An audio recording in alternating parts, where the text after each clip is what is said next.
Hello दोस्तों, राधे राधे, जय श्री कृष्णा। दोस्तों, आज हम आप लोगों के लिए एक नाच गीत लेकर आए हैं। इस गीत के माध्यम से आप लोग देखिए कि एक बहू जेठानी सास और ननद को क्या क्या सुना रही है। आपको बहुत ही आनंद आएगा। लास्ट तक देखिएगा और जैसा भी होगा कमेंट में ज़रूर बताइएगा। हमेशा पान पानी में डूबा रहता है, हमेशा पान पानी में डूबा रहता है।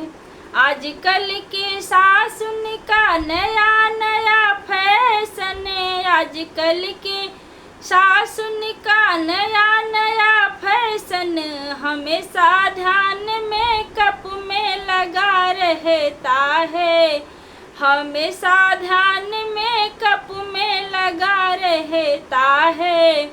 हमेशा पान पानी में डूबा रहता है, हमेशा पान पानी में डूबा रहता है।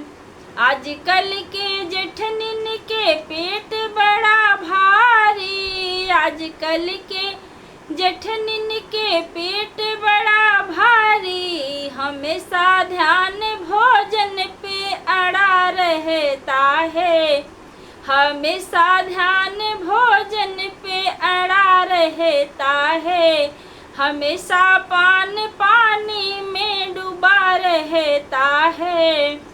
आजकल के ननदिन के नया नया फैशन, आजकल के ननदिन के नया नया फैशन हमेशा ध्यान पार्लर में लगा रहता है, हमेशा ध्यान पार्लर में लगा रहता है।